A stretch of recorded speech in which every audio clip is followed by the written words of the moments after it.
There you go. And I'll take that as my cue to begin here. So good evening, everybody. And thank you so much for joining us tonight. My name is Sarah McKenzie, and I'm an organizational consultant with Jalapeno Employee Engagement. And I have the pleasure of being your MC for this evening and for tonight's event. So due to the overwhelming interest that we had in our event today, I do want you to know that it's being recorded. That love for me. Samin, are you okay? Yeah, I just lost you for a second. Sorry, go ahead. Yeah. Okay. So we are recording the event tonight so that we're able to share it with those that weren't able to attend following. So just so you're aware of that. And so for everybody who is new here for the first time, welcome. We're very excited to have you and to see you. And for everybody that we've reeled back in from our previous events, thank you so much for attending tonight.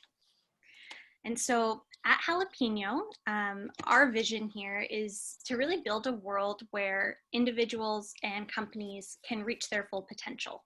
And so to help our clients with this vision, we're committed to providing all the services and tools that you need to work towards creating fulfilling and meaningful life and work experience.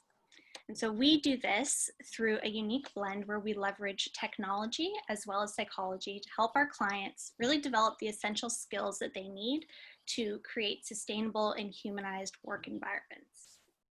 So to fulfill this mission, we've got a great team of experts in consulting, coaching, training, and newly counseling that leverages as well our proprietary software that will unlock teams' full potentials. So enough about us and Jalapeno, and let's talk about why everybody has chosen to spend your sunny Tuesday evening with us tonight. And so tonight's event is all about diversity and inclusion. It's about whether people feel safe to be different or safe to voice their opinions. And it's our hope that tonight's event will help shed some light on a couple of things. First, we hope that it helps provide understanding of diversity and inclusion and what that means, as well as where we as a society are falling along this diversity competency spectrum, as well as how our psychological processes impact the way that we interact with diverse individuals in our world. We also hope that tonight's event will give you insights into how to start leveraging diversity for higher performance and engagement in your workplaces. And finally, that will gain some insights into psychological safety of communication and what diversity adds to that topic. So we've got an exciting lineup of both special guests and speakers and topics to go through for this evening. And what we're going to be starting off with is hearing from the Executive Director of Jalapeno around the Diversity Competency Spectrum and what the data that we've collected says on this regard. Second, we're going to be hearing from an incredible panel of speakers from the YWCA Elevate Skills Program, where they will be sharing with us insights into diversity and inclusion in the job search process. Third, we're going to be hearing from a great consultant, Jim, where he will be talking about taking steps to inclusively engage across cultures. And finally, we're going to be ending with a question and answer period where everybody in the audience will have the opportunity to field questions that they may have had come up during our presentations today. So without further ado, I'm excited to pass my torch over to Samin Sadat, our Executive Director. Samin will be sharing the research findings on the diversity competency spectrum that we've worked on together. And thank you to everybody that's here that participated in that research by completing the survey. We wouldn't have been able to put this together without your participation and support. So without further ado, I'd like to pass this over to Samin. Thank you, Sarah, and thanks for everyone for being here. So I would like just to first start with why we even started this research, and thanks to anyone who's in this room and who filled out the survey to help us to gather the data we were looking for. So it actually started from a conversation with Jim, who you're gonna meet later today. We were discussing Black Lives Matters, #MeToo movements, and many other similar cases that we have been seeing lately. And we were discussing how we are constantly focusing on providing solutions while we don't really know what the problem is, and we are really being reactive and providing remedies for the symptoms while the bigger problem is still there. So as you may know, besides the consulting, coaching, counseling services, we do a lot of research at Jalapeno.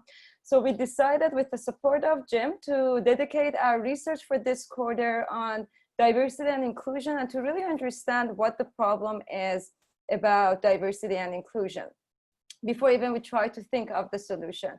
Because we could have 1,000 possible answers, but if you don't know what the question is, all 1,000 answers are useless.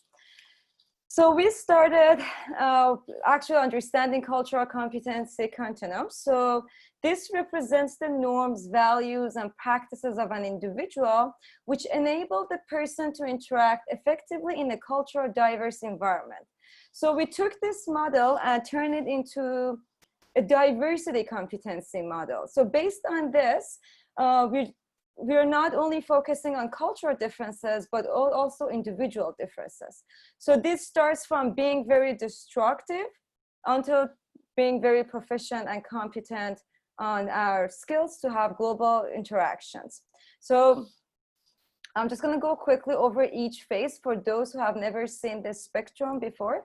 So for destructiveness, that's when there's forced assimilation, subjugation, rights, and privilege for dominant group only. And then we move on into incapacity, where there's discrimination. We maintain stereotypes, and we do have unfair behaviors and treatments.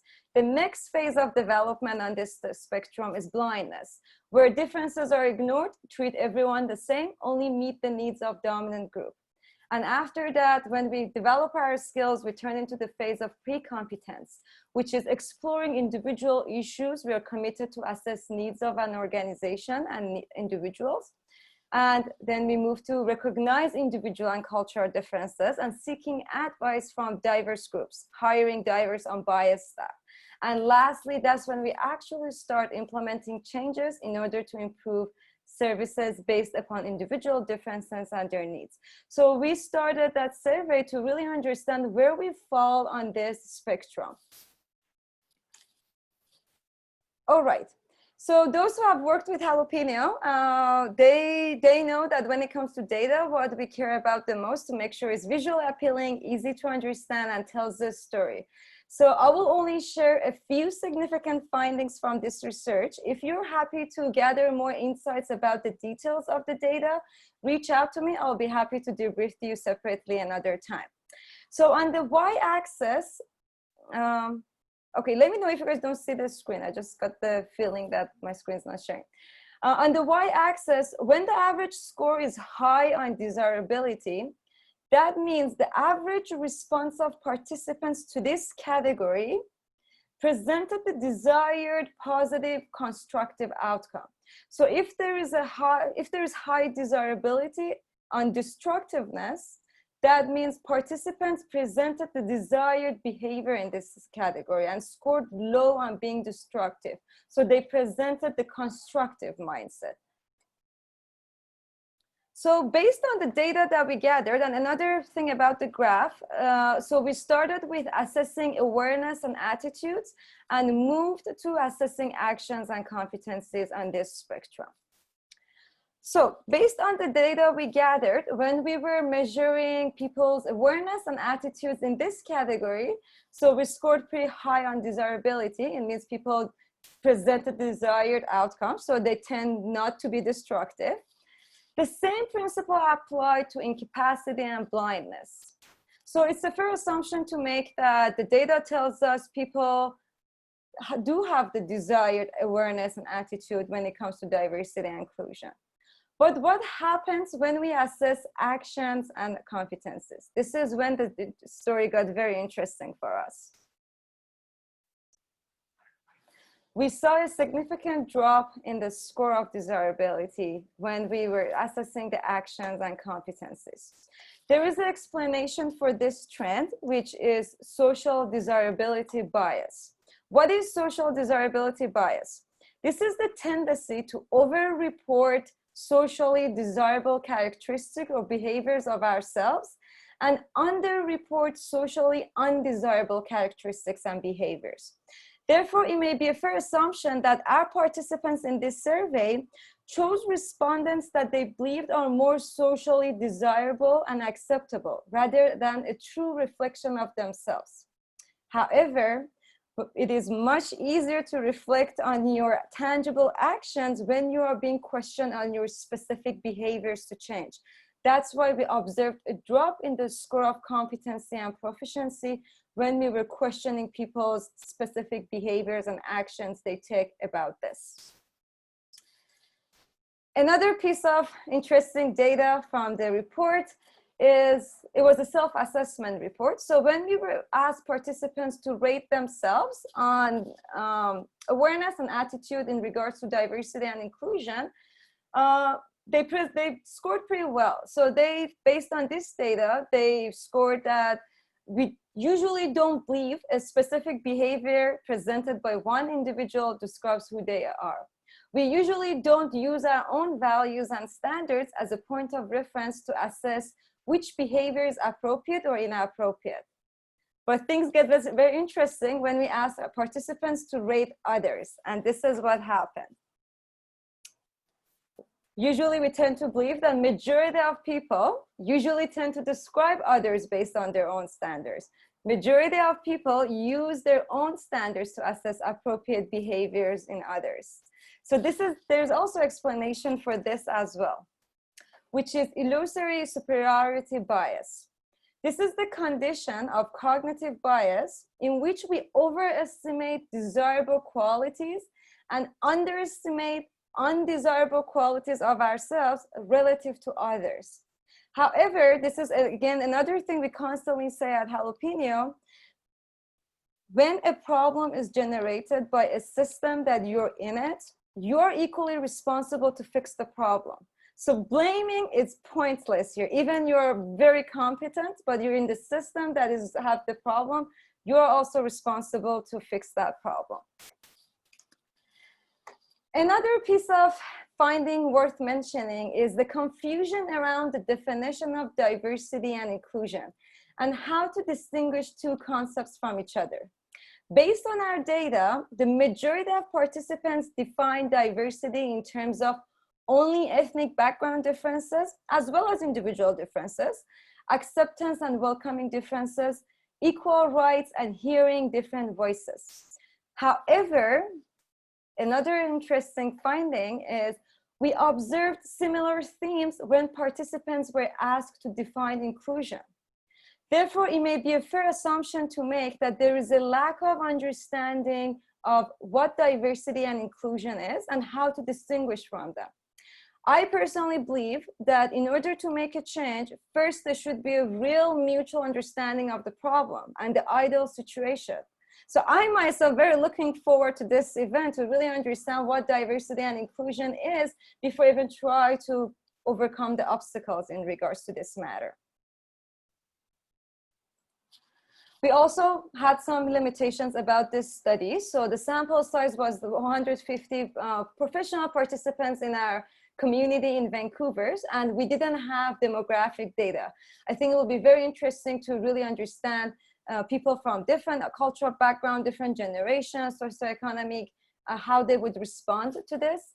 It was a self-assessment survey, so that's why we couldn't really overcome all those biases such as social desirability biases. And it's really, really hard to have self-awareness when we are measuring our own awareness and attitude towards matters. In terms of future studies, so one study that we are actively working on at Jalapeno is the impact of regular training on thought processes and habitual behavior of individuals in the workforce through 360 assessments. So we won't be only measuring ourselves, other people would measure our habitual behaviors and thought process. I think that would give us a really interesting data set to see how we can actually work on changing our default brain. The next idea for Jalapeno for a future study is the impact of technology on diversity and inclusion. It is fair to say that technology plays a significant role in increasing the amount of information we have access to. These positive impacts of technology is good. However, there is one question remains unanswered. Does technology increase our capacity to observe information wisely? That would be a really cool study to do to see how that has changed over time. The next suggestion for future study is the impact of technology on reinforcing our existing idea. As you know, our brain finds comfort in familiarity. So that's why we seek out information that already enhance our existing ideas and knowledge. And this psychological tendency is frequently taken advantage of by social media and news platforms, which are designed to constantly expose us to information we are seeking, which reinforces what's already on our minds. So for example, if I have a bias towards certain group of people, it is very fast and easy for me to surround myself with information that validates my false assumption, which ends up creating this false reality for myself that everyone believes in what I believe and everyone agrees with me. And this can even lead to very hostile behavior towards groups that are different from me. So that'll be another interesting that actually technology helping us to be more open-minded and see different perspectives or reinforcing what we already know. On one last suggestions for future study for technology in regards to this is the impact on extreme behavior. So in order to gain popularity and followers, social media platforms incentivize sharing information that the majority of our followers want to read and see. These eye-catching popular posts often center around extreme differences and unusual behaviors to capture viewers. So here's a question to you, which will be a very interesting research, whether technology, well, is helping us to build this global village that differences do not matter anymore. But does technology actually help us to be more united or making us being more polarized? Thank you. Yes, I guess that's the end of the findings from our data from Jalapeno study that we did on diversity and spectrum. Back to you, Sarah, and thanks for listening to me. Thank you so much, Samin, for sharing all of that. For everybody in the audience, if you have any questions that you'd like to ask, feel free to write them down or store them up in your brains, or you can type them in the chat box and we can address all of them at the end in our question and answer period. Now I'm excited to move into the second portion of our event this evening, where we're going to be hearing from a lovely panelist of women from the YWCA in Metro Vancouver. And these three individuals will be sharing insights around diversity and inclusion during the job search. And so before I hand it over to them, I'd like to take a moment to introduce the three women that will be speaking with us today. First, I'd like to introduce Tasneem Damji. Tasneem, if you want to give a little wave so that people can see you up there. So Tasneem is the program manager for the YWCA Elevate Skills program. She's passionate about empowering women of diverse backgrounds to pursue their career goals and disrupt the systemic barriers that they experience in finding meaningful careers.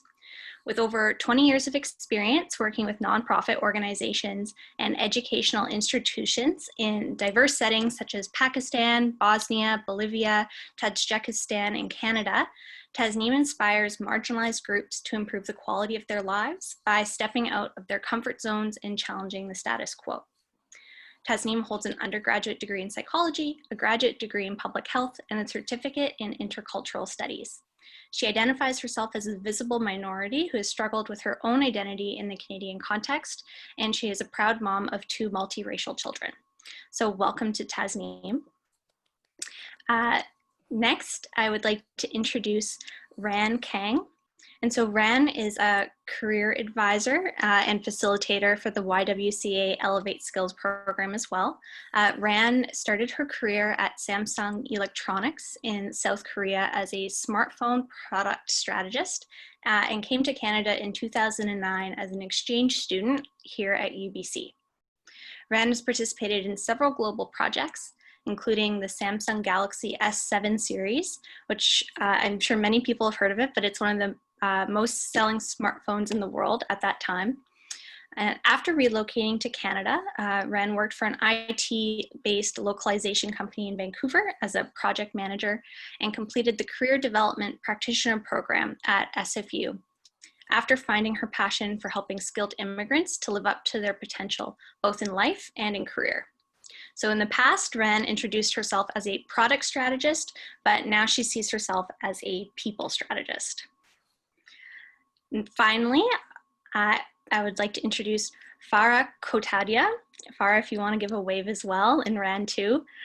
Farah currently works as an employer engagement specialist for the YWCA as well in the Skills Elevate program. She has many years of experience working in the settlement and integration sector, first as a director of human resources and communications for the Diversity Community Resources Society, and later as a program director for the Affiliation of Multicultural Societies and Service Agencies of BC. Farah's educational background includes an undergraduate degree in communications, an MBA, and certificates in intercultural studies from UBC. She has over 20 years of experience in human resources, communications, program management, stakeholder relations, and community engagement. So please join me in welcoming Tasneem, Ran, and Farah to the stage. And so with that, I would like to hand it over to you ladies. Great. Thank you, Sarah, and thank you, Samin, for inviting all of us to be part of this really interesting conversation. Like you, Samin, I'm here to learn more too, so I'm really excited to be part of this. And I just wanted to start off with the title of this session, which is it safe to be different? And I think it's such a great question to ask in a country that prides itself on valuing diversity in all its forms. My colleagues and I are here to share the stories of immigrant women looking for meaningful work in Canada and some of the challenges they face because of their differences, their culture, their education, their skills, their experience, their language, their ways of doing things, just to name a few. They come to our program, the YWCA Elevate Skills Program, to learn the Canadian way to apply for jobs and be successful in the interview process. What they leave with after 16 weeks is much, much more. They build a supportive network of other women, other immigrant women. They meet employers from various sectors. They rediscover themselves and develop clarity in their career goals, and build confidence in who they are and the skills that they have from their previous experiences from the countries they lived in prior to coming to Canada. The women in our program are diverse in so many ways. They come from various countries, including Nigeria, India, Korea, Colombia, Sudan, Eritrea, Iraq, Brazil, Syria, Iran, Belarus, Japan, China, Argentina, Indonesia, Italy, the Philippines, Paraguay, Malaysia, Jamaica, Turkey, and Nicaragua. They also speak many languages and dialects, including Arabic, Farsi, Tagalog, Cantonese, Spanish, Portuguese, French, Tigrinya, Malay, Russian, Marathi, Japanese, Indonesian, Korean, Mandarin, Italian, Bengali, and many, many more. And they all speak English. They are professionals in various fields, including marketing, human resources, finance, administration, pharmacy, interior design, coaching, business, education, technology, counseling, computer science, engineering, among others. They are all educated with bachelor's degrees, master's degrees, and some of them have PhDs. And each one of these women, with all the abundance of skills and experiences that they have, come to us as unemployed immigrant women. The Elevate Skills Program welcomes all these women and values all the skills and experiences they bring to Canada. Unfortunately, however, these women have been told numerous times that what they have done back home the skills that they have gained from back home, the expertise they bring from back home, the education that they have received back home. All of these things are irrelevant in Canada. One of the systemic barriers that these women face when they start looking for work in Canada, a barrier that unfairly discriminates them and prevents them from fully participating in and adding value to the Canadian workforce, is that they don't have Canadian experience. And this boggles my mind because every time I have worked abroad, whether it be in Pakistan, Bosnia-Herzegovina, Bolivia, or Tajikistan, I have never been asked if I have experience from those countries. The people I have worked with in those countries value my skills and experience and what value I can add to their work. So I'd like to share some stories of a few of our women in our program who have struggled with this barrier. And I'd like to introduce you first to Tina. She's a woman in her 40s from India. She has 20 years of experience producing and directing some groundbreaking shows on important social topics with some of the biggest celebrities in India. When she came to Canada a few years ago and started looking for work in her field, she was told that her experience in the television industry in India was irrelevant in Canada. Her story was irrelevant in Canada, and that she would need to start from scratch.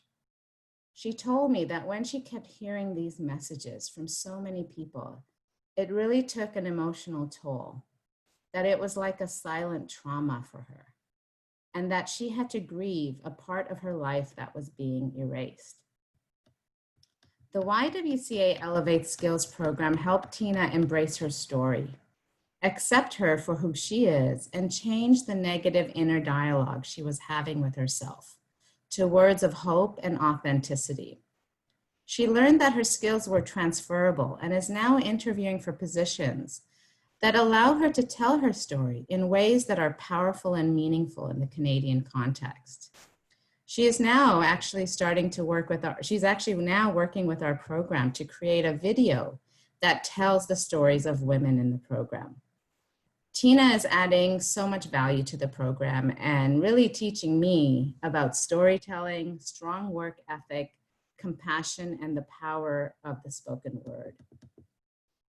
I'd like to introduce you to Suha, a 30-year-old woman from Syria with an undergraduate degree in physical and sports education, who is currently pursuing a master's degree in entrepreneurship and has worked in the international development sector in various capacities in her home country and in Afghanistan. On the first day of the program, she talked about her lived experience in a country that has experienced conflict, war, poverty, injustice, and so many other challenges that many people with Canadian experience have never or will never experience. So it begs the question, doesn't that count for something? Aren't skills like resiliency, thinking on the spot, and getting out of one's comfort zone skills that all employers are looking for, no matter what country they come from? And finally, I'd like you to meet Mina from Iran. She has years of teaching and facilitating experience in her home country, but couldn't bring herself to apply for her dream job as a career advisor and facilitator with Work BC, because she didn't have facilitating experience in the Canadian context. During our career advising sessions, I encouraged her to apply for the position and worked with her through the entire interview process, which culminated in a third interview where she would have to facilitate a 10-minute workshop.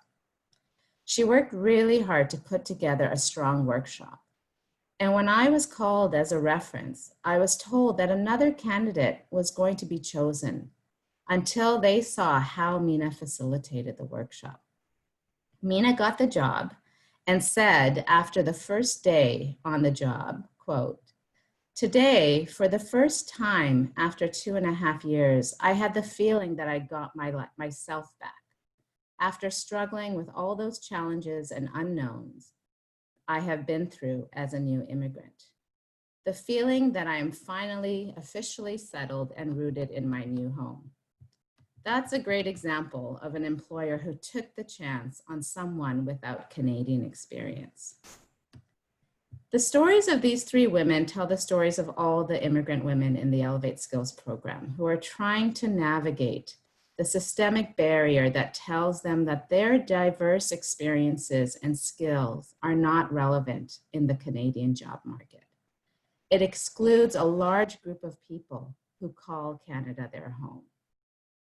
On day one of the YWCA Elevate Skills program, we start with a quote by Brene Brown, where she says, "My story matters because I matter. I am absolutely enough." The women are surprised to hear us say this because they are often told that they need to get Canadian work experience. What does this mean? Does it mean that the experience they have from back home is not good enough? Does it mean that they cannot work in their fields until they have worked at Walmart or Superstore? If you are an employer, if you are looking through resumes, or you know someone who is hiring, please include people without Canadian experience in the pool of candidates to interview. I guarantee it, you, your organization, and Canada will be the better for it. Thank you.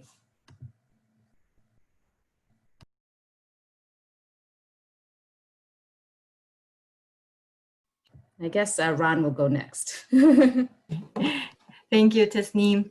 Yeah, thank you for having us. And it's such a pleasure to meet you everyone today. And it's my honor to be able to share some of my experience in the Elevate Skills program. So today I would like to talk about diversity and inclusion in job search, focusing specifically on the marginalized group that we've been supporting, immigrant mothers.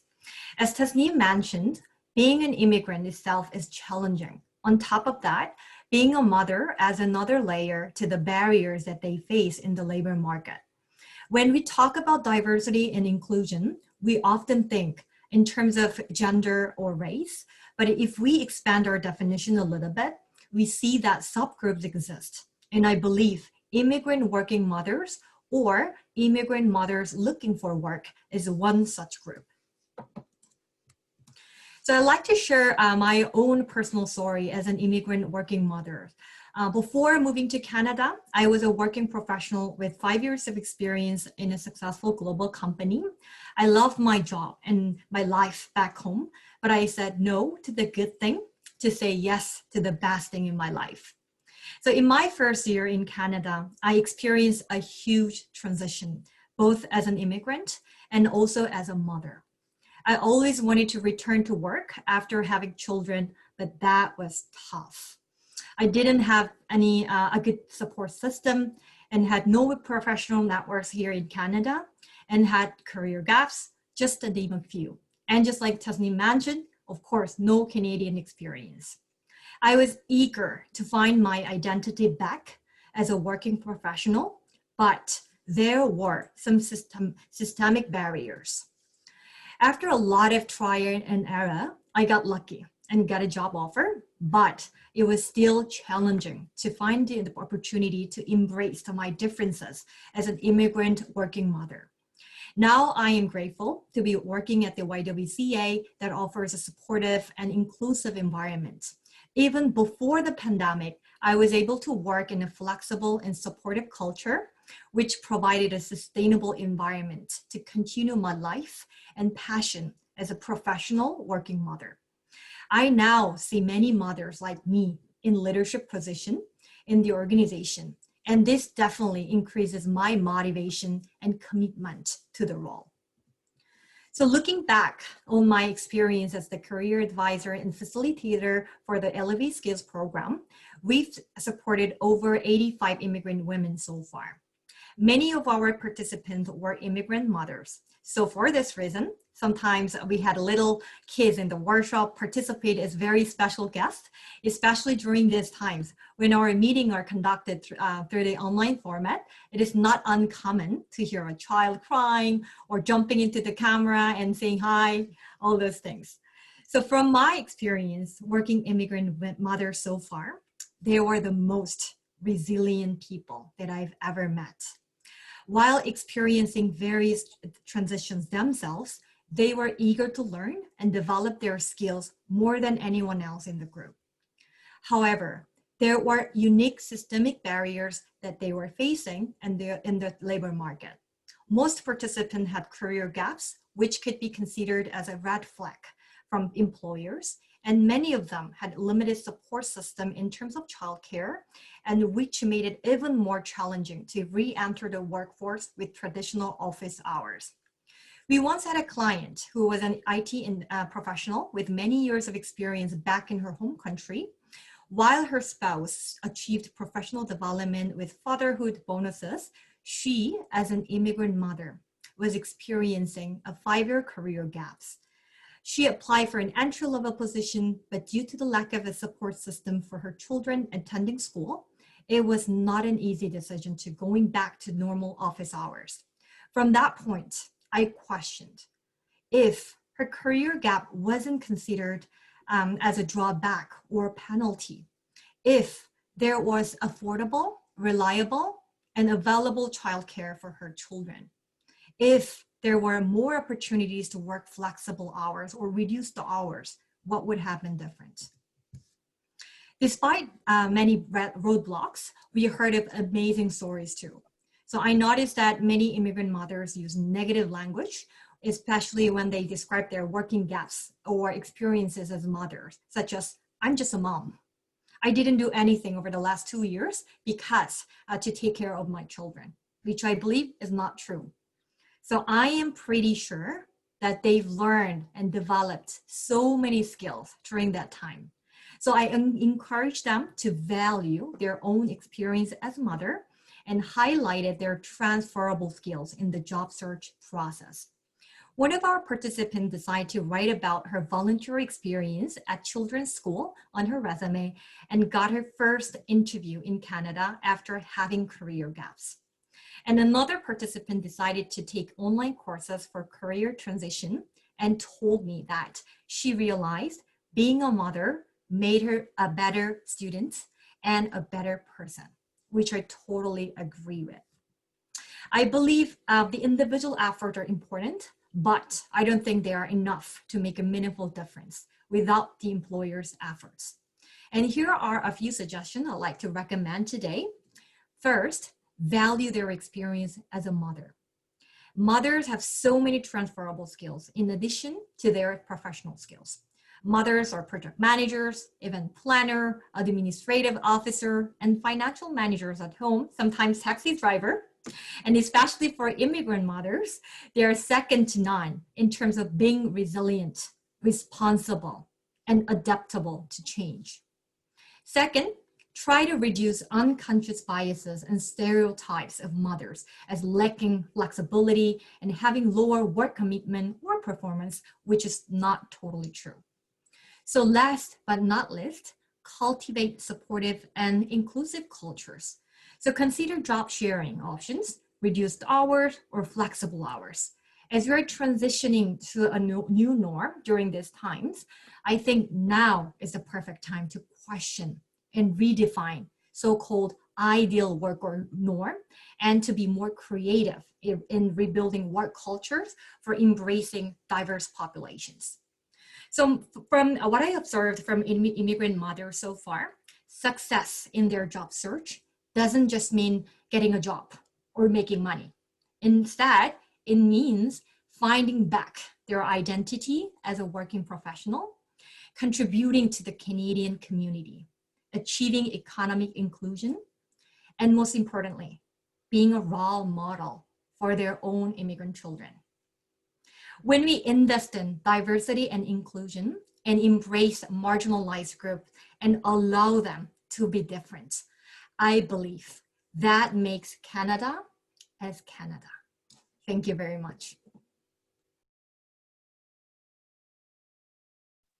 Thank you so much, Ron. And now I'd like to turn it over to our last speaker from YWCA, Farah. Thank you, Sarah. So I'm going to come at this from an HR perspective and just sharing my experience in the immigrant integration sector. So just some tips for HR professionals to consider when you are recruiting. Really be open to people who have transferable skills who may not fit the job description 100%. We have a mantra in HR where we say hire for attitude and train for skill. We had a participant in our program who was recently hired into a full-time position in her field. She told me that she was very nervous in her interview and was quite shy. The interviewer asked her about this afterwards, and she didn't really have a response. She just said, "Oh, I was nervous." Now, this employer could have easily gone with someone else who was perhaps more assertive and more extroverted, but they decided to hire her because they knew she could learn these soft skills on the job. What she really needed was an opportunity to showcase her talents. She had done this work before in her home country, but she needed someone to take a chance on her in Canada. The second tip is don't put too much emphasis on spelling or errors, grammar errors in resumes. I've heard stories where HR folks will take a person out of the running for a job when they see errors in their resume. I think that if there was an understanding and an empathy among HR people, that newcomers are struggling with learning English, learning the jargon that we use, that I think spelling errors could be forgiven. We need to remember that they speak 2 or 3 or more languages and are constantly trying to translate and communicate their thoughts in speech or in writing. We've also had many participants who changed their name to a more English sounding name in order to fit in. I don't really agree with this professionally or personally, but I can understand the logic behind it. Newcomers want to belong. They want to be accepted and respected. One of my colleagues said in another presentation that we often ask newcomers to come to Canada and contribute to the betterment of society, but then we don't give them the chance to do so. Also, in terms of English language acquisition, as a society, I think we tend to believe that if someone doesn't sound like us, or if they don't know the English language as we do, then that they are somehow less intelligent. We put a lot of emphasis on knowing the language right away, and not enough on how, employers could help newcomers in the workplace. We all know the best way to learn the language is by speaking it, and the best way to speak is in conversation, to practice. That's why so many nonprofit organizations in the immigrant integration sector find their programs in conversation circles to be so beneficial to newcomers' integration. Imagine the level of English that people could attain if they were allowed to practice and refine it on the job. But many employers don't allow for this. They want superb English proficiency as part of employment readiness right off the bat. The other part of this is accents. Many newcomers are enrolling in accent reduction programs, which takes away from their identity. If you can speak more than one language, that is something to be proud of, not something to be weary of or ashamed of. If we want to welcome newcomers and make them feel like they belong, then we should not be asking them to change a part of who they are. We've had many of our participants face these barriers of language acquisition and accents. It really affects their confidence. I have heard our women apologize constantly. "Oh, I'm sorry, my English is not good," apologizing for their accents. And so in the program, we strive to shift their focus from their language and accents to more on attitude and mindset. And really, from an HR perspective, all it takes is some active listening and patience for hiring managers to become accustomed to different accents. I know many companies are starting to review resumes in a blind way. where they eliminate identifying factors such as names, countries where people studied, names of institutions. I think this is a good start to eliminating bias, but perhaps we should also be looking at educating HR folks and hiring managers on how not to have bias, or more training on embracing the diversity and differing perspectives that newcomers offer. I think that it would be wonderful if hiring managers would understand the richness that newcomers could bring to their organizations. Thank you. Thank you so much, Tasneem, Ran, and Farah, for all of those insights. The stories that the three of you shared carry such incredibly important messages, and I'm very grateful that the three of you were able to share that with all of us this evening.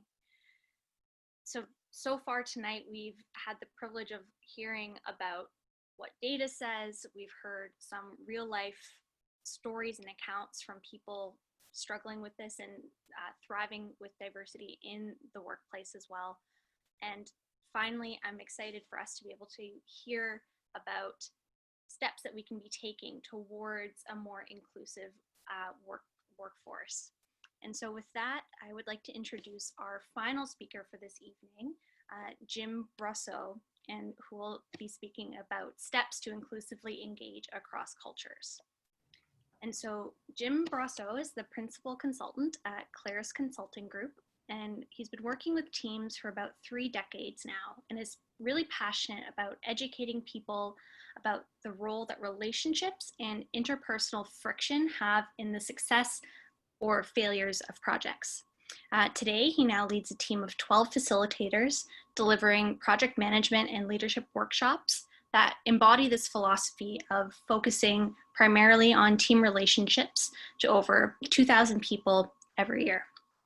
Jim has volunteered with the Crisis Intervention and Suicide Prevention Center of BC and has worked in support of homeless communities in Burnaby.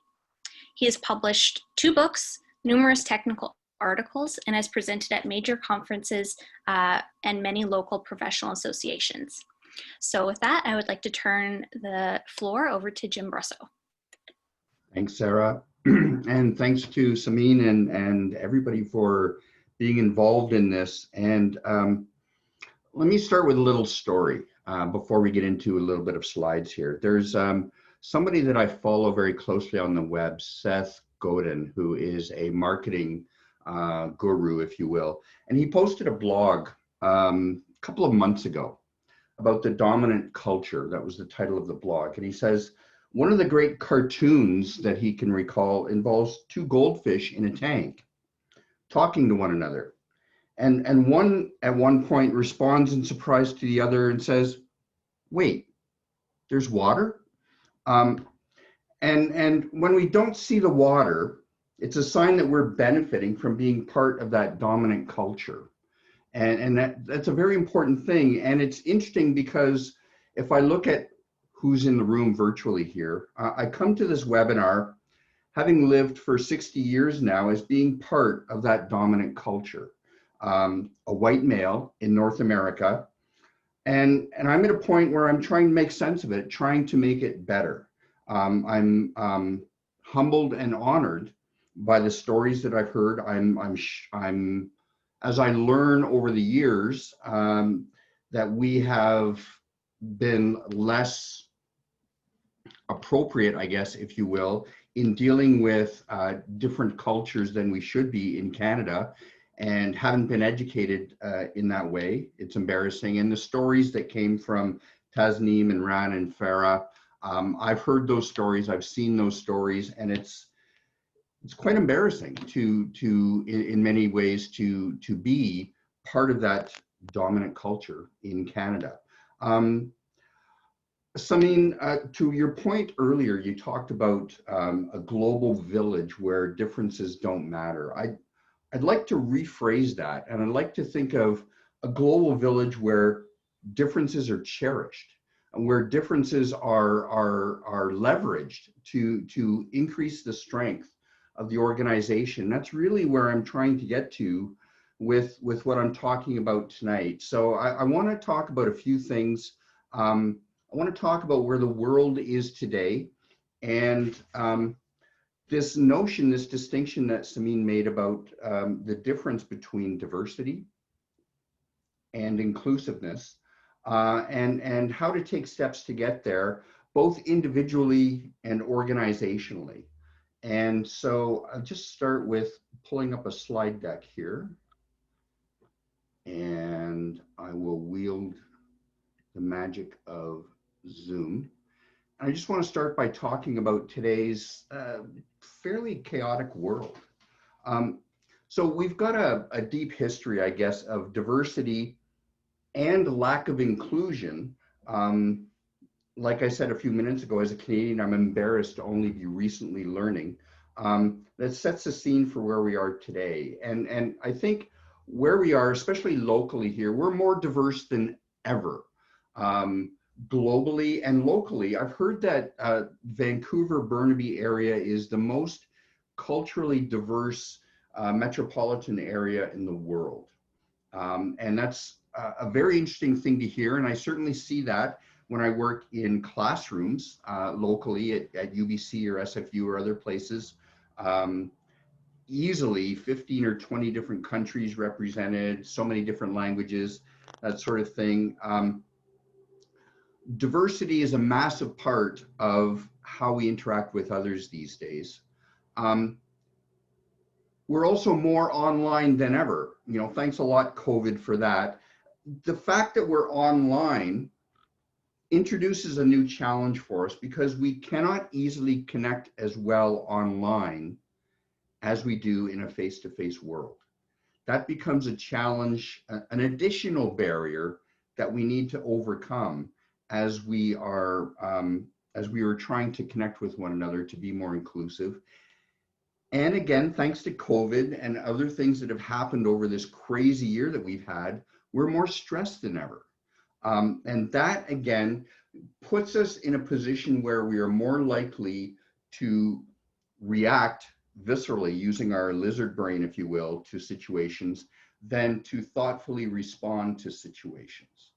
So all of that puts us in a situation today where we as a culture, as a society, if you will, a society of many cultures, are more judgmental than ever.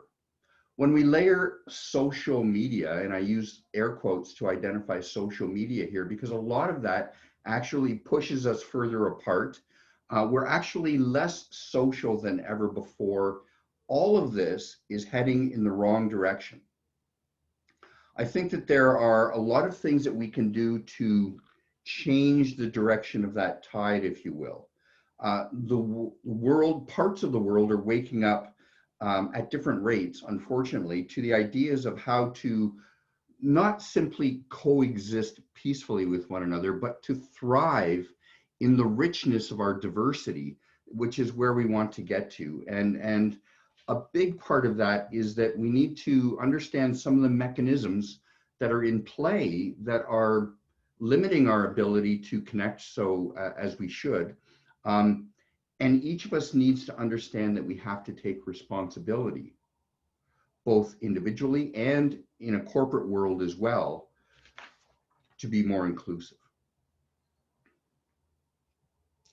So there's a couple of models that I'm going to splash up here. And one of them is a model that I think is a useful model to help us understand why we have different cultures to begin with.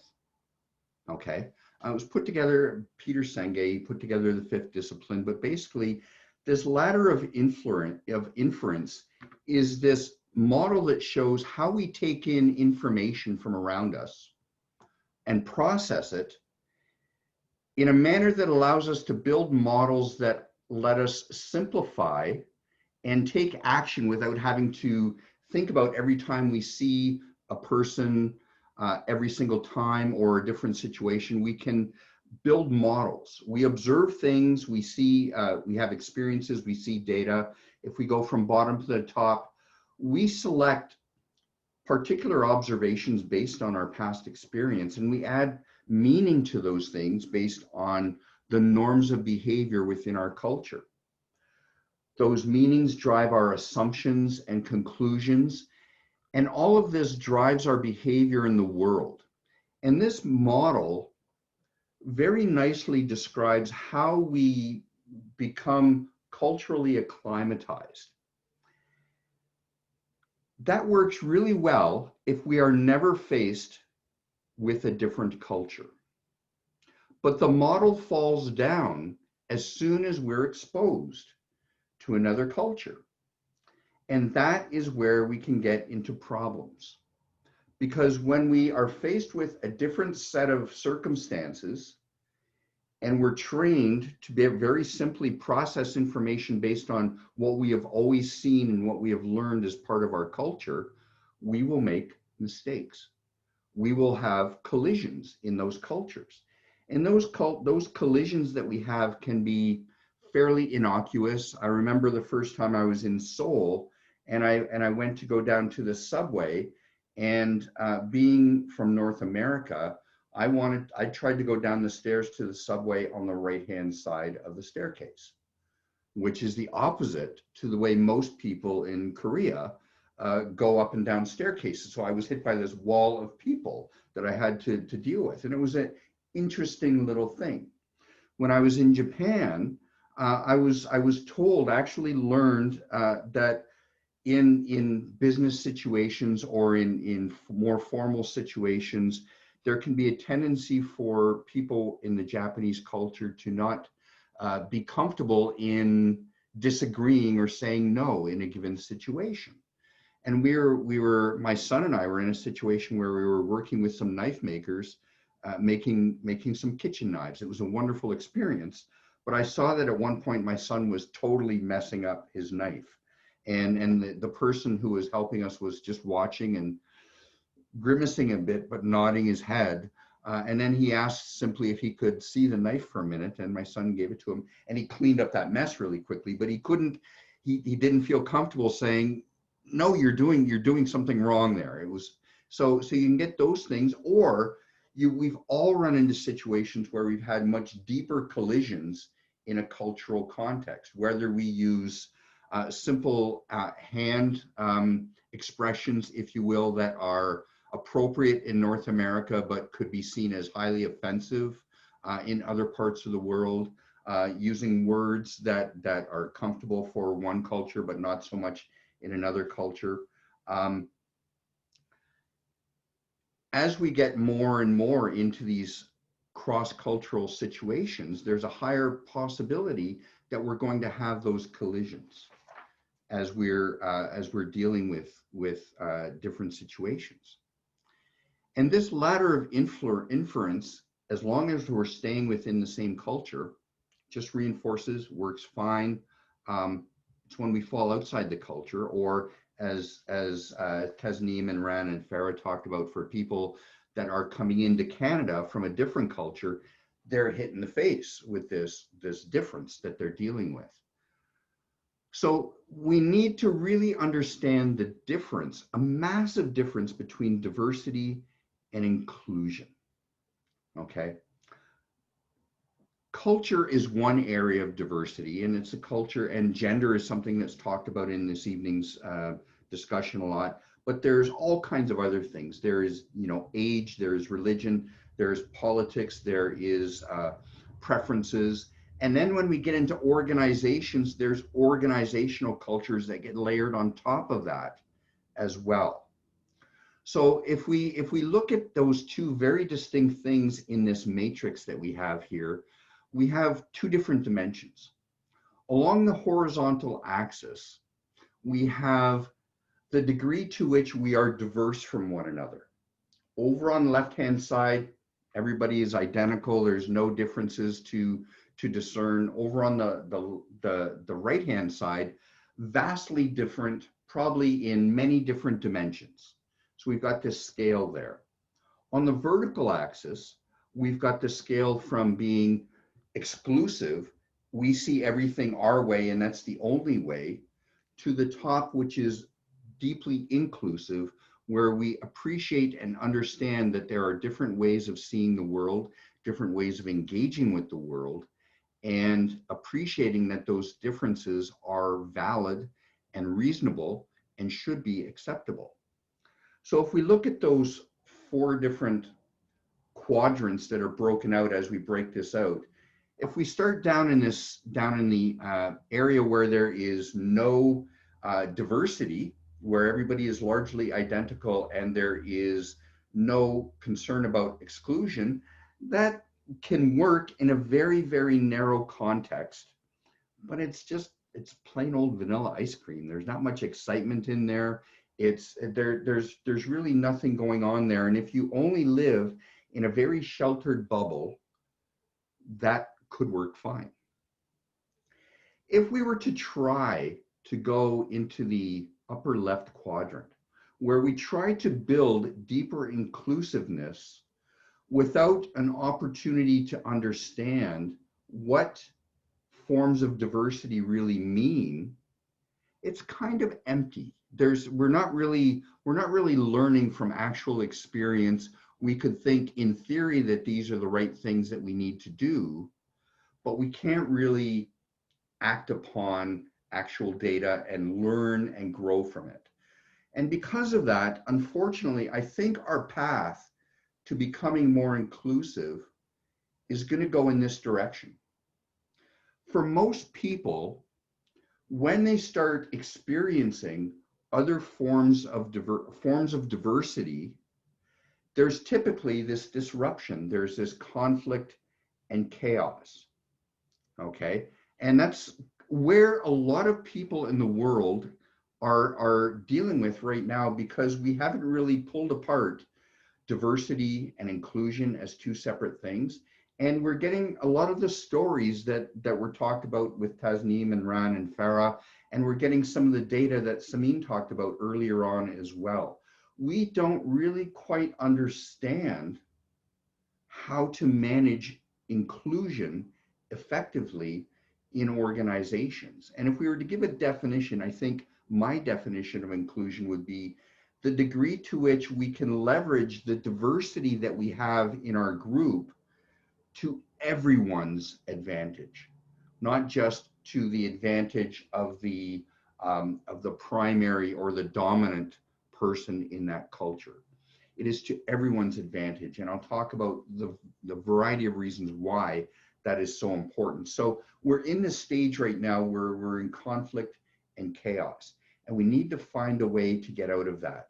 We've moved beyond the state of plain old vanilla. We're in a store where we've got all these different flavors of Ben and Jerry's ice cream, or we're in that gelato shop on Venables with 2,200 flavors. We don't know what to do with that yet. We're struggling with that. And that's why we have all of these stories and all of these challenges that we're coming up with. Okay, so it is a difficult path to tread. We will step on other people's toes, and some people do it almost procedurally because they are still not even aware that they are dealing with different forms of perspectives of the world that need to be understood. So I think one of the key things is that as we learn, as we work our way through this conflict and chaos and try to get to that rich creative mosaic of inclusion, we need to be allowed to make mistakes along the way. As long as our intent is true, as long as our intent is for everyone to come out of this positively, to be appreciated for who they are without any differences, to not push back on the challenges that somebody might have with the English language or push back on the lack of Canadian experience. Those are embarrassing stories to hear in Canada. And we need to move beyond that. So being able to make mistakes is going to be part of our dance. Another thing that we do that we need to understand is perceptions of how we interact with one another. In our workshops, we spend, nominally they're called project management workshops, but really it's about building an effective team that's inclusive and with the right culture for everybody to work together well, because that's the gap that's missing in organizations and projects these days. But one of the things that's important is to understand how different people are going to see the world in different ways. When I'm interacting with the world, I have an internal set of motives, and that's something that's based on the culture that I was raised in. It's something that is based on my life experiences, my education. It's based on an intrinsic set of motives in terms of whether I am altruistic or assertive or analytical or any of those things. I have these internal motives that drive my intentions and my behaviors. My intentions have a bit of context. They're based on the environment, but those internal motives drive those behaviors in how I interact with the world. And when I'm interacting with the world, I'm not consciously thinking this, but I'm in line with my internal motives. I'm doing things for reasons that are perfectly valid for me. That's how I interact with the world. When other people see me interact, all they see is that external shell. They don't see my underlying intentions and behaviors. And if those intentions or intentions and motives, and if those intentions and motives, if their motives are very different than mine, that is going to be the root of a lot of collisions that we have when we interact with one another.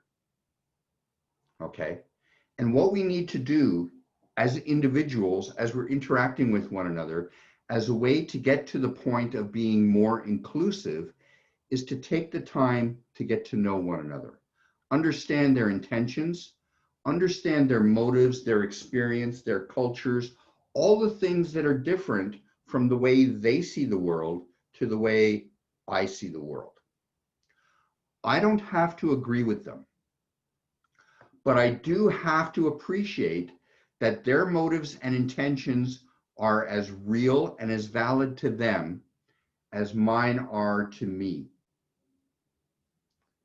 And any time that I behave with them in a way that diminishes their motives or their intentions, I'm one of the causes of that chaos that we're in right now that we talked about in the previous slide. So we need to get a lot better at understanding why people behave the way they do. Okay, that is a really, really important concept, and it's something that is absolutely situational. There are some generalities that you might be able to bring to the table based on culture or gender or these other things, but those generalities fall down really fast when you talk to the individual. Okay, we have to take the time to learn one another, and that is a massive first step on the way to genuine inclusion.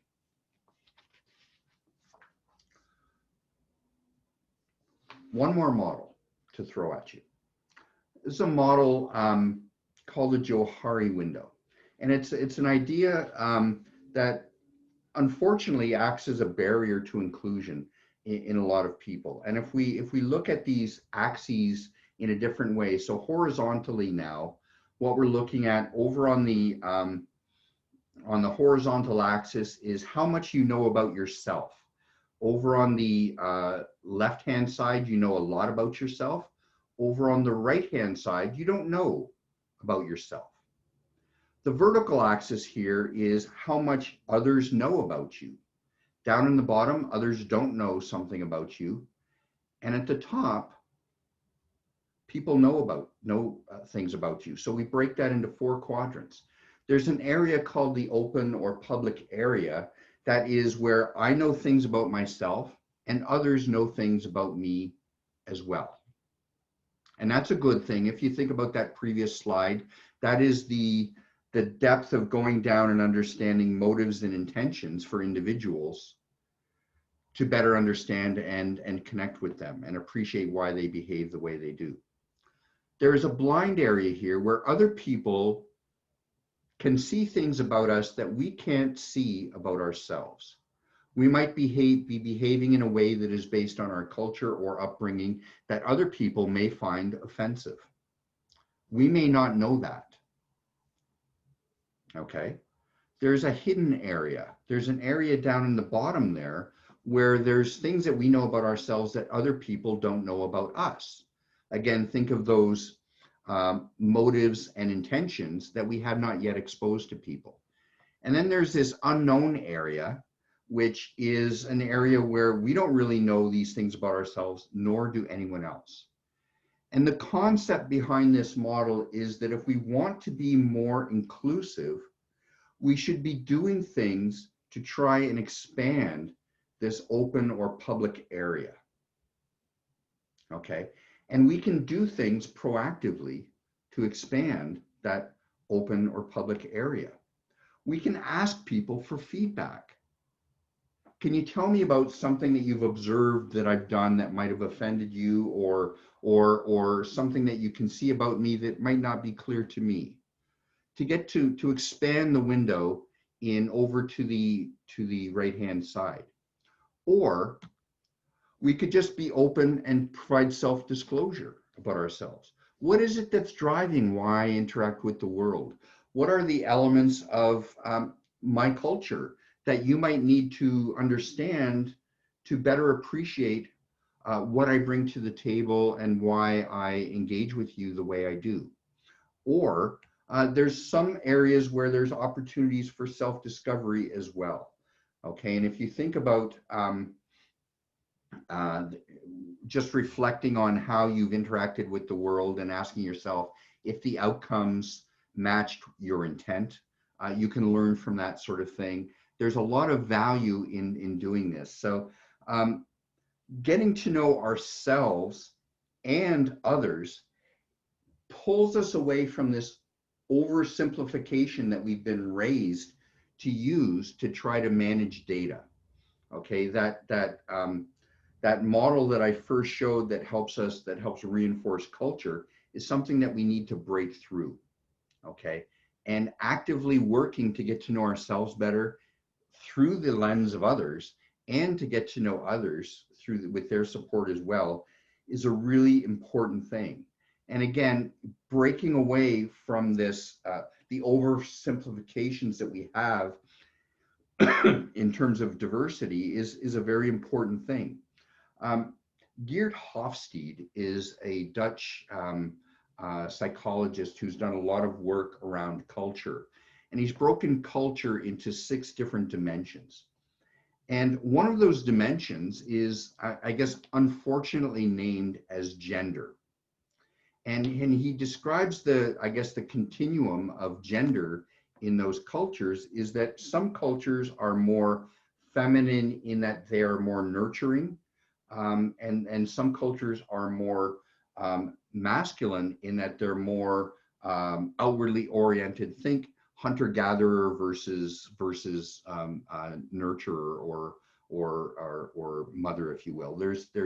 He names it gender, but if you think about it, and actually in thinking about his work and going through his assessment, I actually test far more nurturing or far more on the feminine side of the scale than on the masculine side of the scale.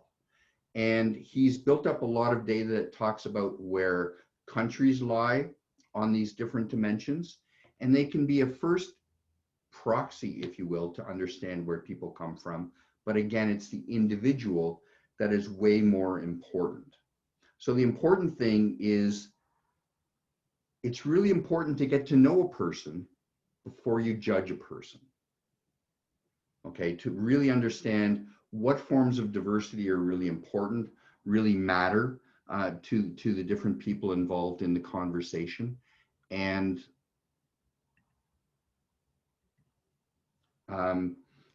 how we can best engage with one another.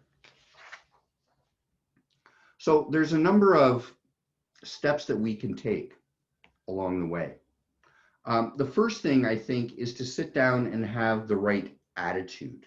Okay, our attitude when we engage with one another should be mutually positive.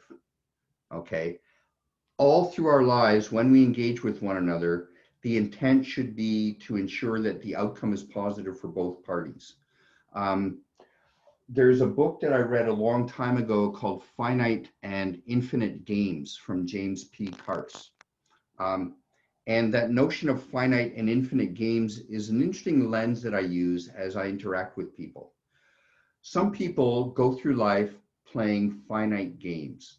And when you talk about a finite game, you can think about a game like chess or checkers, where the intent is to win over the other person. Infinite games are games where the intent is to continue to engage with the other person in an ongoing basis, in an ongoing positive basis. And some people go through life with an intent to win. And that's even more toxic than simply being part, accidentally, if you will, of the dominant culture. Because I've grown through my life in the dominant culture, largely unaware that I was so. And being a white male in North America, the situation is such that things essentially are easier for me than most other people. Certainly than immigrants, certainly more than women, that sort of thing. But that was not something that I intentionally chose. There are some people that go through lives with the intent of winning over any situation. That's even worse than merely being part of the dominant culture. Okay. So the attitude should be that we all go through life always working to be inclusive and to be working towards infinite games, to always be working positively for both sides of the equation. As we go through this challenge, this chaos that we're struggling with as we're trying to figure out how to manage diversity and get to true inclusion, we need to learn. There's so many things changing all the time. We need to adapt, we need to grow, both proactively, because there's things changing monthly. If you follow what's going on, there's new concepts, there's new ways of behaving that are becoming important. And there will be times, because of all that change, that we make mistakes. And we need to learn that making a mistake, if your intent was pure, does not make you a bad person. It does not define you. But what you need to do is learn from those mistakes and change your behaviors. And we must all refrain from shallow judgment of others. Okay, that is one of the lead causes, especially when we get into social media or dealing with issues as they flare up on the web. Shallow judgment is one of the major issues that allows us, especially on the web, to flare up and cause all kinds of chaos, safe and comfortable behind the keyboard of your own computer, and it leads us in the wrong direction. Okay.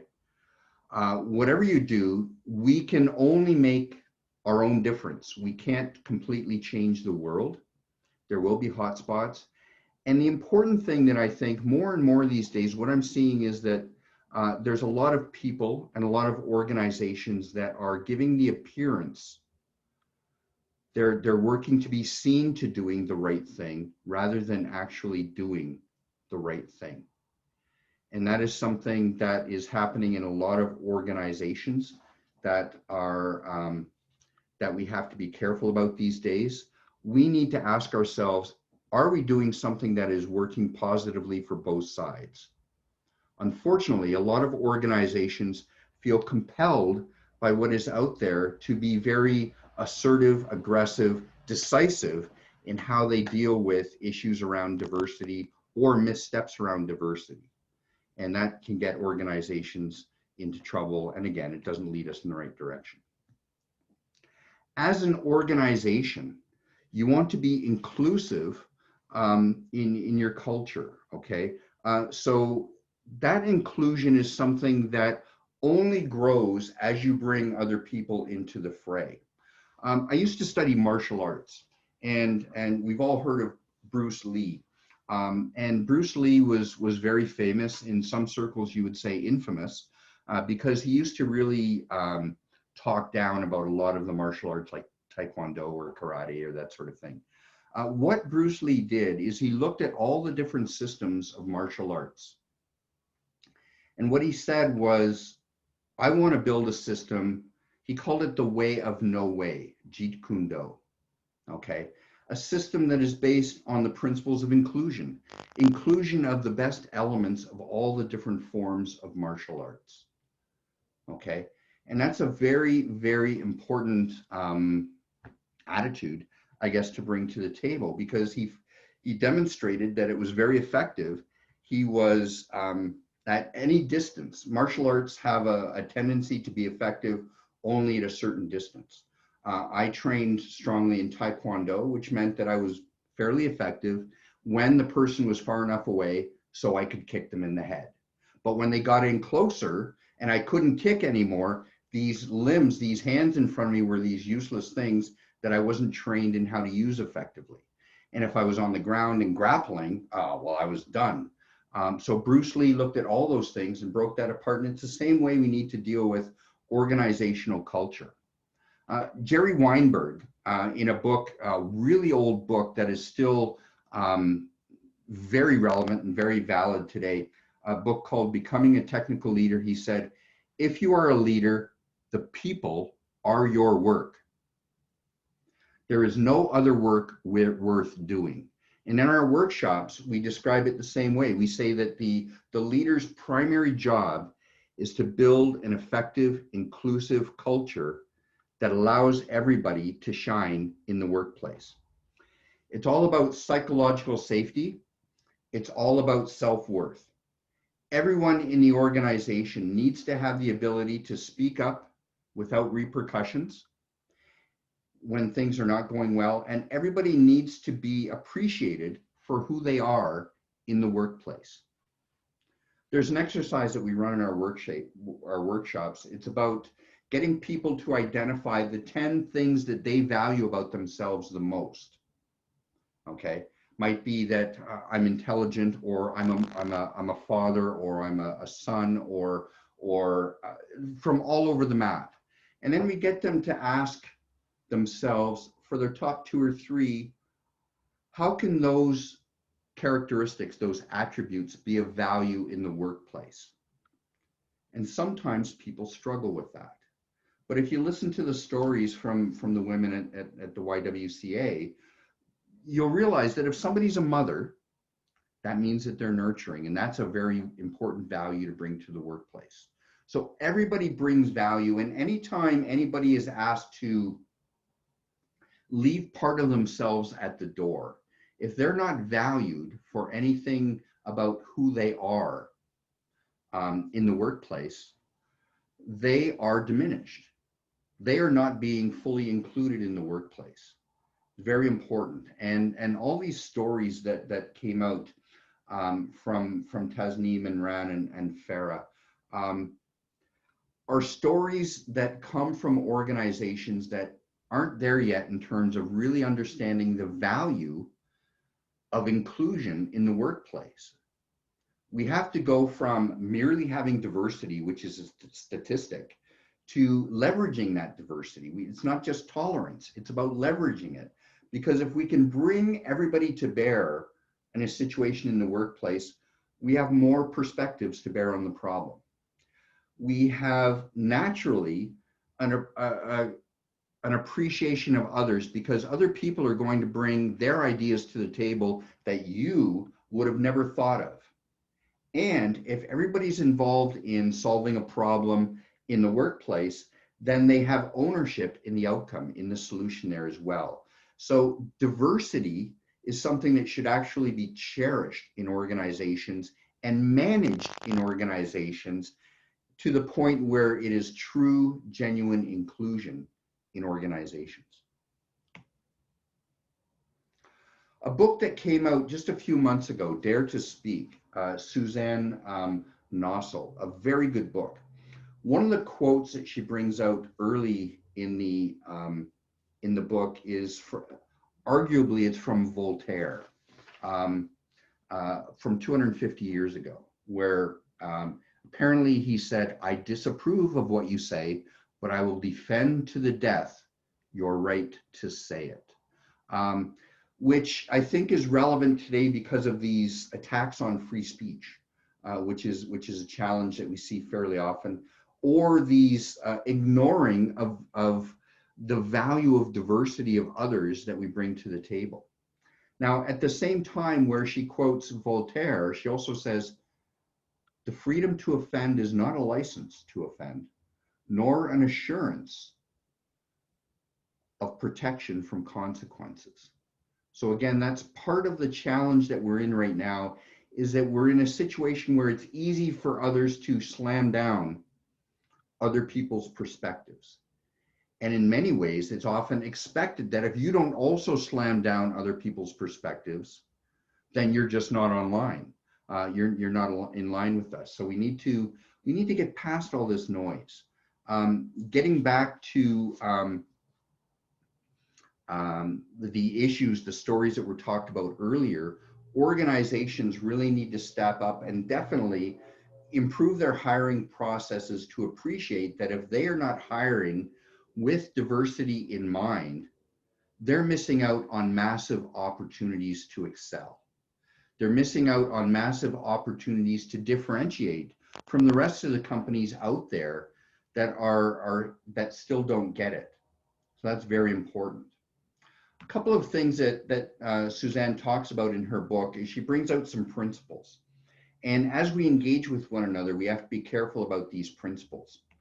For speaking, okay, one of the first things is that we need to really pay attention to current norms of speaking.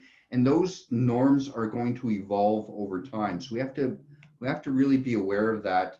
And we need to think about the recipient when we're speaking. How well is what I'm saying going to land on the other person? How well do I know them, and how well do they know me, and how tolerant are they going to be of me speaking perhaps a little bit out of line? We need to learn to foster a dialogue around difficult ideas. We need to be more comfortable at being able to say, that didn't quite land on me. Can we talk about this? You know, and to be able to engage and learn from this. We also need to be careful to avoid the trend that I see happening these days, that unpopular speech is being slammed, is being shut down, sort of thing. And we need to stand up to the blind repression, if you will, of speech. And we need to accept different perspectives that people have. And when we do stumble, and we will stumble, we need to learn to apologize with empathy. And again, empathy is a concept that's commonly misunderstood. Empathy doesn't mean agreement. Empathy means that I can understand where you're coming from. And so we need to be able to empathize with the perspective of the other person. If I've said something that didn't land well on them, I need to dig in and understand why and pay attention to that. But again, recognize if the intent is pure when we're speaking with one another, if the intent is positive on both sides, then what we're getting here, we shouldn't be penalized, and it doesn't diminish us as individuals. Some principles for listening that I think are really important in today's world as well. Intent and context are very important when we're interacting with one another. And understanding intent and context takes work, takes engagement, takes understanding.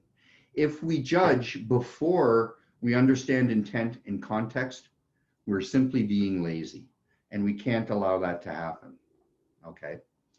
If somebody says something that doesn't work for you, try to work it out individually by calling in, if you will, rather than calling people out and adding to the pile of offense that's being taken in today's world. And again, hate speech is terrible, but you don't want to go to the point of prohibiting speech.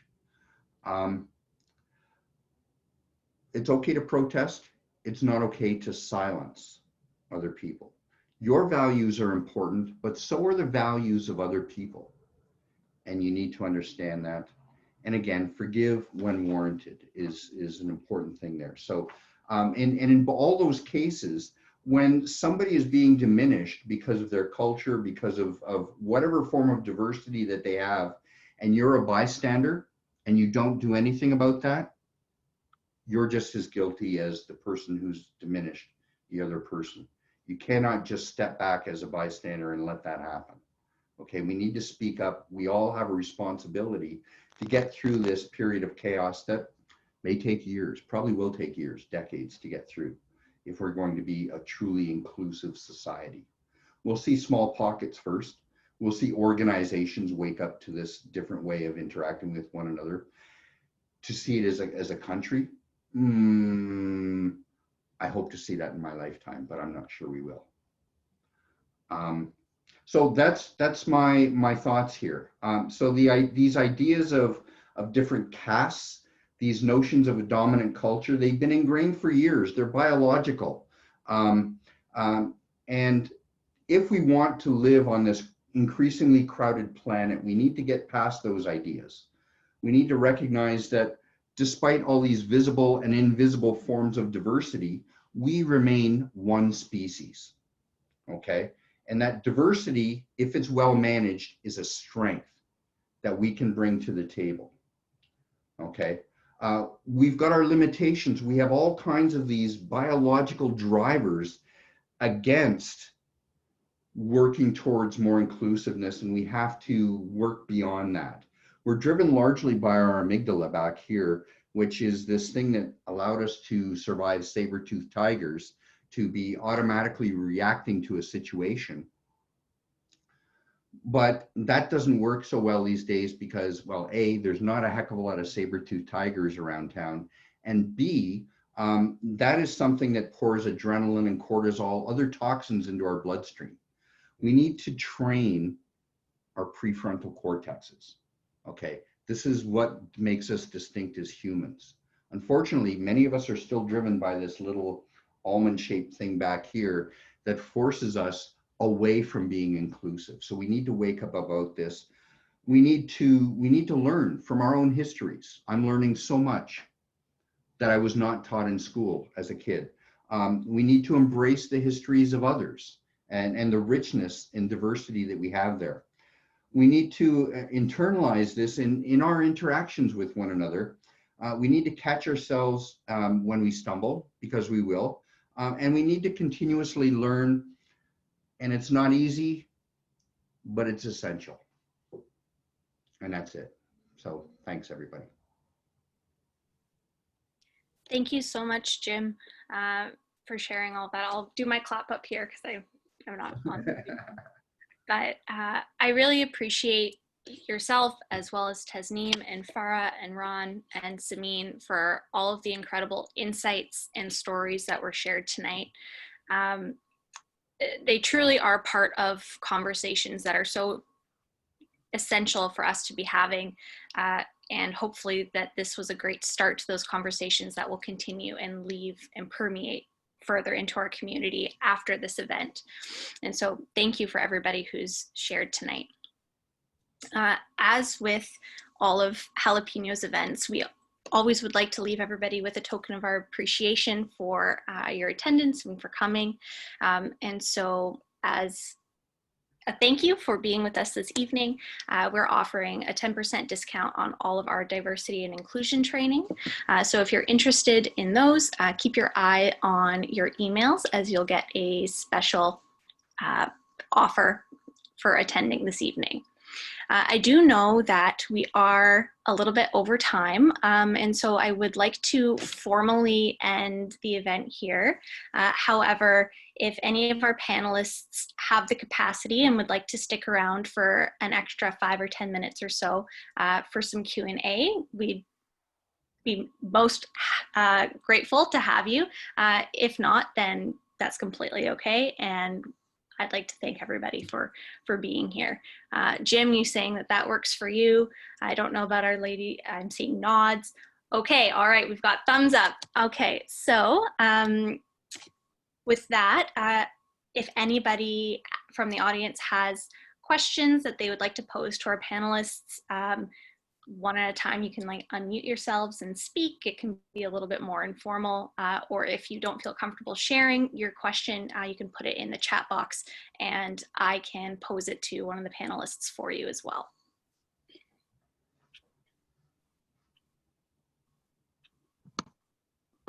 Yeah, I had a question, Sarah. I put it on the chat line. The question was, and wouldn't we have fewer conflicts and challenges if we simply didn't label others? I want to just preempt this very quickly. My father-in-law is 94 years old, is in the hospital, cancer, and they're not going to treat him because he's too old. They're just putting him on palliative care. So I want to say he's white guy. He grew up in Saskatchewan. He worked 32 years in a pulp and paper mill in Port Alberni, and he, as an aged person, is also being labeled. And that's the problem. It doesn't matter for me. I don't care skin color, age, gender, ethnicity, religion. We are all capable of labeling each other, and as Jim said, judging each other. So wouldn't we just be better off to stop labeling and just look at someone and say, this is what we're capable of doing in the moment? That's just my question. Labeling drives me crazy because I've been an ESL teacher for 25 years. So, yeah, Carol, I totally agree with that, and I think, unfortunately, because of those biological drivers that help us simplify the way we look at the world, the labeling is almost hardwired. So it's not as simple as just saying I'm not going to label anymore, and we need to be more self-aware and intentional about how we interact with others, and it really does take work for all of us to do that, unfortunately.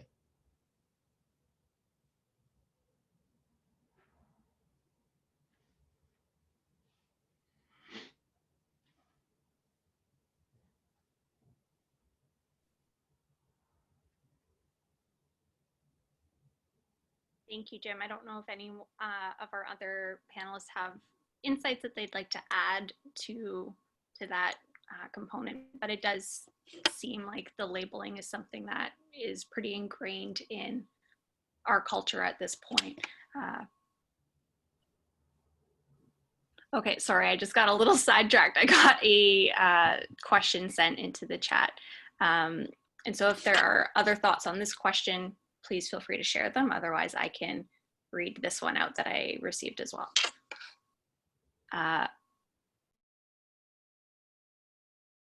Okay, so this is a situation that's being presented. And so this individual is saying that it's difficult when they want to show others their motive, intentions, and behaviors are different to somebody else's motives, intentions, and behaviors. And that is why that they, as both parties, still have different perspectives. So kind of explaining that we have different perspectives because we have different motives, intentions, and behaviors as two different individuals.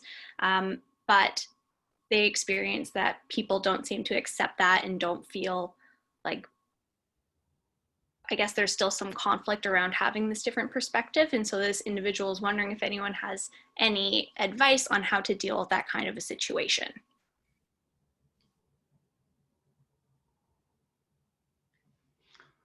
I'll start. My experience is that as soon as you get a group of more than one person together, you're going to have diversity, motives, intentions, behaviors, that sort of thing.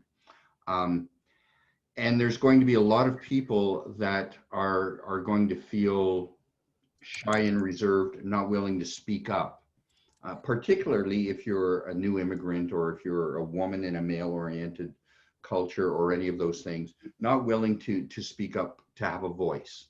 And I truly believe that it's a leadership responsibility to make sure that we draw out the voices and perspectives of everybody in the organization, and to in a manner that allows us to appreciate, to see all those forms of diversity that are sitting on the table.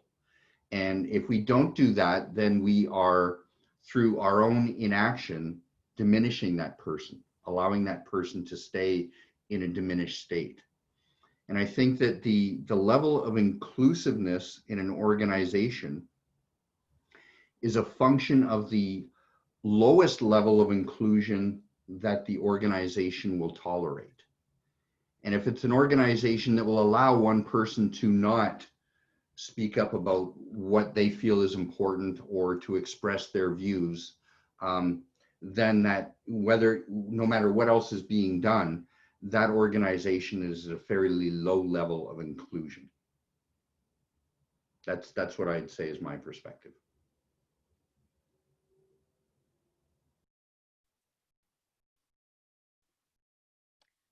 That individual said thank you for your response. And another one that I have here is specifically directed towards Jim. Wondering about your thoughts, Jim or the group, sorry, relating diversity in regards to people with disabilities, LGBTQ community, and the Indigenous communities, approach and thoughts on that. So I think it sounds like pretty general and specific to those communities. And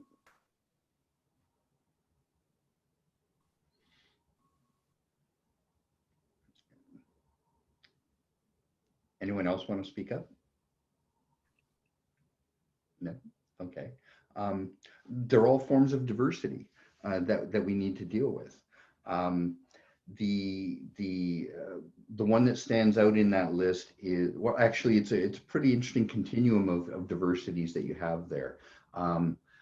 Physical disabilities I think are something that we can all very easily relate to.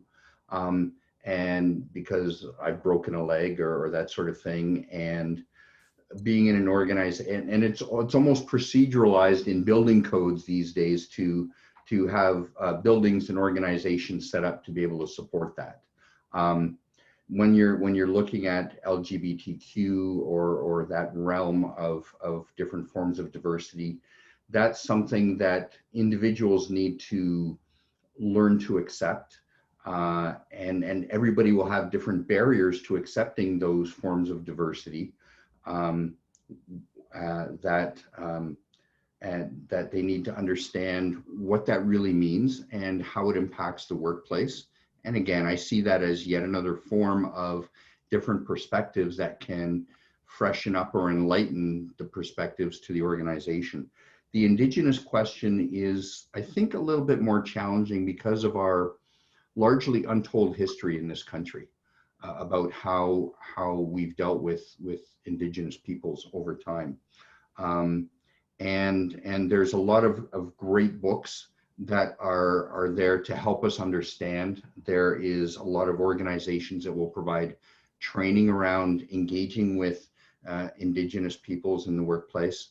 I think the key thing, though, is that if you have an opportunity to engage personally with people with that background, getting to know them personally and learning from them the challenges that their culture faces as they try to come back in and find their appropriate place in the Canadian landscape is a very big, very challenging thing. And to a large extent, I'm not sure that our government is I think they're doing a lot of stepping on toes in the process of trying to fix that themselves. So I don't think there's a lot more to say other than I think that those are all, I can't think of any form of diversity where I'd go, you're not welcome here. That it's as simple as that from my perspective.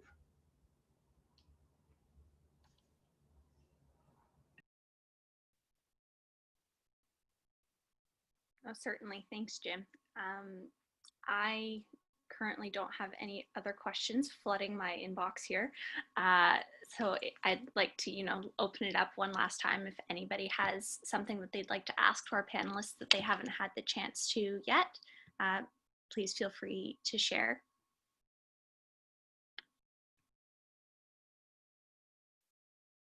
I have a question. Hi, Hi, y'all. My name is Yasmin. I am currently doing my thesis around diversity and inclusion initiatives, so it's pretty awesome that I got to take part in this time. So my question is for the ladies at the YWCA. I just wanted to know, in your work experience, how have you, whether you want to say overcome or dealt with or whatever, the challenges that you face as minority women, and if it has continued to like propel your work, not propel your work, or how do you like you show up in spaces, and just be, I guess is really my question. Let me know if you need me to clarify, but thank you. Yes. I can say something. Thank you, Yasmin, for that question. As you asked that question, I actually thought about an example some years ago when I was working at UBC, and there was a networking event to go to, and it was at some hotel, and it was like a breakfast kind of networking event. And I remember going there and just seeing men at the table. And I literally left. I did not go and network. And I was younger, but I was, it was very clear to me that I felt like if I went there, nobody would listen to me. And so it's taken some time really to get the courage to speak at a table where I am a minority. In that case, I was a minority in gender, but also in color. They were all pretty much white men. And so I felt a lot of the feelings of they've got power over me. Nothing I say will actually be heard. But I can say that over time, this must have been about, 15 years ago or so, I've had more courage now to speak up when I am the minority or when I am feeling like my voice won't be heard. So it takes a lot of courage. And I know in our program at Elevate Skills, we really try to, it is an employment program, but it's so much more than that. And we really try to build the confidence of the women to speak up. For example, we had a session the other day about rights of employees. So to understand what are their rights when they do start working, and to speak up when they feel like their rights have not been met. So it takes a lot of courage, and I'm sure I'll continue having those experiences, but I'm glad to say that I've overcome that in many ways. I'd like to add to that. One story that I always tell the participants in our workshops is a personal story where I was employed at an organization for over 9 years, and then I was laid off. And it took me 2 years to find full-time work.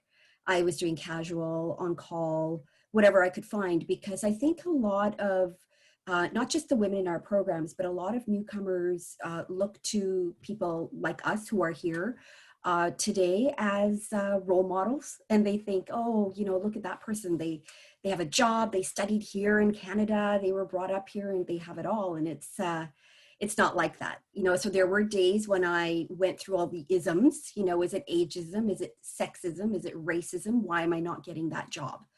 And it took me, again, a very long time to get over that. And there are still remnants of it even today. But I think Tasneem's point is really clear, is that we have to persevere. We have to just push forward. And, Tasneem, her mantra in our class is to get everyone out of their comfort zones. And as much as I, sometimes don't want to do that, I think it's really important that we do put ourselves out there, and that we do agree to be vulnerable, because you never know what doors can open for you. I hope that helps, Yasmin. So if you have some time, I would like to add a little bit of my personal experience as well as a newcomer. So I can relate to especially what Jim says about the understanding perception. So because it is not just about language. So even if you are speaking language, but if you don't really understand the culture, where that came from, so you can, from my own experience, I have some differences in different times to understand what these those people's intention and motives during their communication. So I always trying to have those benefit of doubts. So when it comes to, okay, so I don't know, I have no idea where that came from, then instead of doing quickly have some like having the labeling, but instead of doing that, have some benefit of doubt, and then I'm not afraid of communicate and open for communication. And I ask for feedback, and then and yeah, so keep doing my efforts to continue our communication.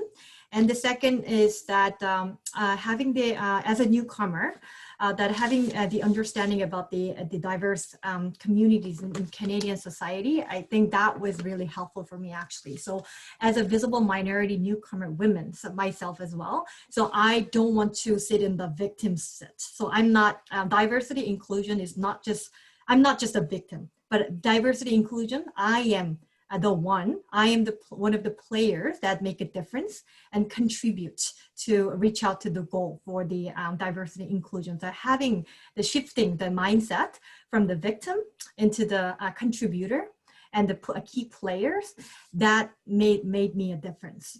Yeah, I hope that helps. Yasmin. Thank you so much. That was very helpful. I appreciate the three of you. Thank you. Thank you so much, Yasmin, for your question. I really enjoyed hearing everybody's responses to that one as well. So we are running, I'd like to wrap it up at this point, I think, unless there's anything else that anybody would like to say. Otherwise, if there's burning questions that you didn't get answered, you can feel free to email them to us at info@jalapeno.com, and we can be sure to get you an answer to those as well.